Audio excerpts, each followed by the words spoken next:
বিশ্বৰ ইতিহাসৰ আটাইতকৈ দীঘল ৰেলখনৰ নাম কি জানেনে? বিশ্বৰ আটাইতকৈ দীঘল ৰেলখনৰ দৈৰ্ঘ্য শুনিলে আচৰিত হ'ব আপুনি। পিছে ক'ত আছে বিশ্বৰ ইতিহাসৰ আটাইতকৈ দীঘল ৰেলখন, য'ত আপুনি ভ্ৰমণ কৰিলে আপোনাৰ জীৱন পেলাবলগীয়া হ'ব পাৰে বিপদত? পৃথিৱীৰ বহুতো দেশৰ ৰেলৰ যাত্ৰা সম্প্ৰতি সকলোৰে বাবে অতি প্ৰয়োজনীয় অংশ হৈ পৰিছে। এনে প্ৰেক্ষাপটত বহু ট্ৰেইনে আপোনাক এটা সুন্দৰ যাত্ৰা দিয়াৰ বিপৰীতে কিছুমানে আনকি আপোনাক আটাইতকৈ ভয়াৱহ অভিজ্ঞতা দিছে। আফ্ৰিকান দেশ মৌৰিটানিয়াত এখন ৰেল চলি আছে, য'ত আপুনি ভ্ৰমণ কৰিলে আপোনাৰ জীৱন বিপদত পেলাবলগীয়া হ'ব পাৰে। এই প্ৰকাৰৰ ৰেলত মালবাহী ৰেলো অন্তৰ্ভুক্ত থাকে, য'ত যাত্ৰা কৰা সহজ নহয়।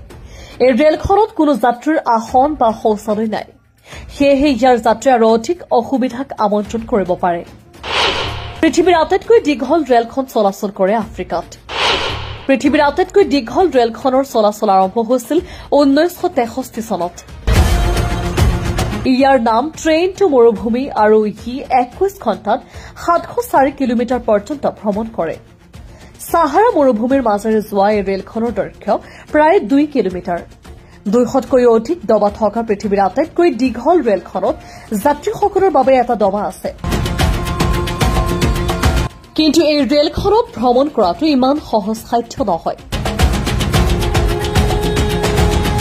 ৰেলখনত যাত্ৰা কৰিবলৈ যাত্ৰীয়ে কাষ্ট এষ্ট্ৰিৰে বনাব লাগিব নিজৰ আসন, কিয়নো ৰেলখনত নাই এখনো আসন।